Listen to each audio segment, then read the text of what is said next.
Hello, and thank you for joining us today in our studies of 1 Samuel. Today we're in 1 Samuel chapter 29. Now, chapter 29 is not a long chapter at all, it's only 11 verses. And there's not a whole lot of action, though there is some interesting situations that occur within this chapter. But I find it interesting that there's two or three things that we can pull from this chapter that really have some interesting lessons for us and some interesting things to remember. So let's go over those briefly this morning. The first one is found in verse 3 when the Philistines are parading all of their men before the kings of the Philistines, the princes of the Philistines, in order to do somewhat a review of the troops. David and his men are going to be the last to go by. And the princes of the Philistines are going to say, "What are these Hebrews doing here?" Now, Achish is going to try to make a statement of trust in David, that David has been his servant for many years. He has defected to him. He's not given him any reason to doubt him, and so on and so forth. But one of the first things that we learn here is that fooling one person doesn't mean you're going to fool everybody.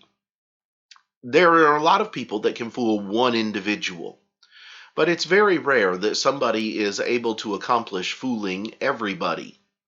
David's deception over Achish has been complete. He has been telling him for years that he has gone raiding into the lands of Judah and into the lands of the Kenites to the south and so on and so forth, when in actuality he's been raiding the allies of the Philistines.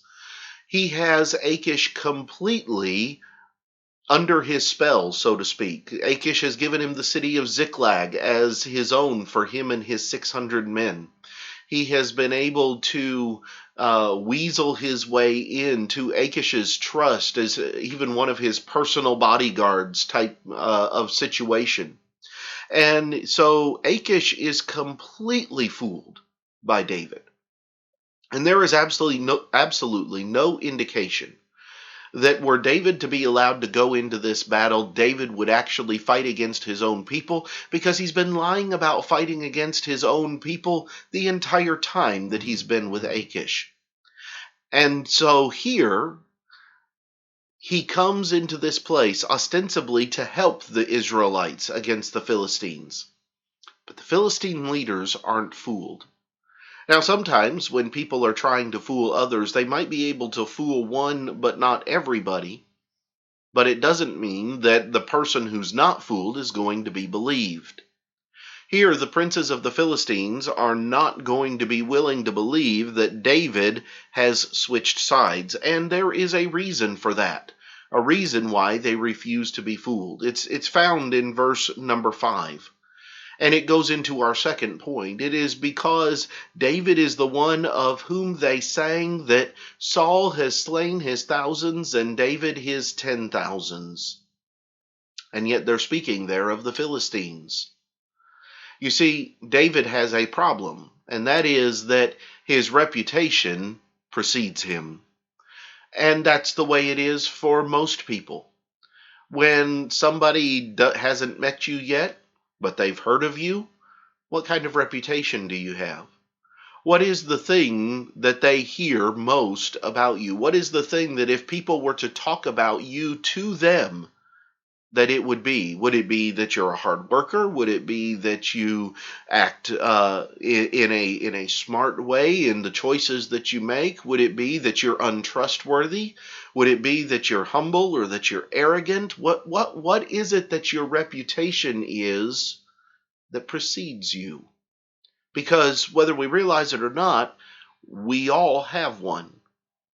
We all have a reputation that we gain before other people, no matter what our job is, no matter what our age is, no matter what it is that we do for a living, we have a reputation that precedes us. David's reputation is that of a warrior against the Philistines.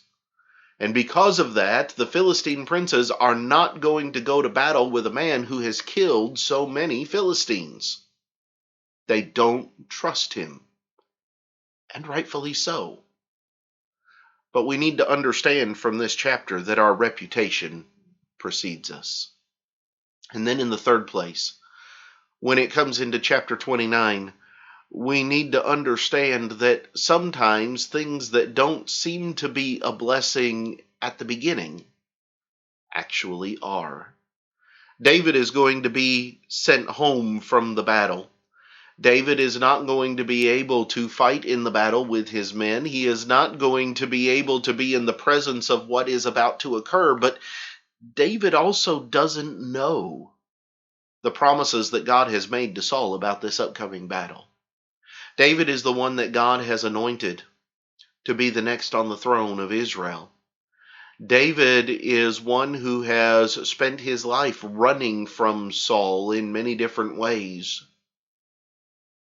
David is not going to be allowed to be at the battle where Saul dies.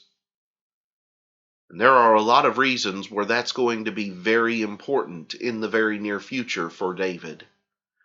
See, there's a sense in which God here is taking care of David by not allowing him to be present for the battle. Because if David were present, and especially if David were seen on the side of the Philistines, he would then have an even more difficult time than what he's going to have at the start of 2 Samuel in being able to have the people listen to him and follow his rule.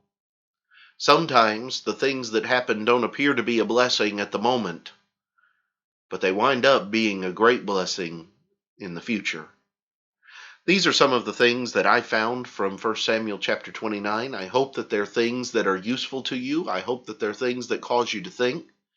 Next time, Lord willing, we will come back and we will begin examining chapter 30.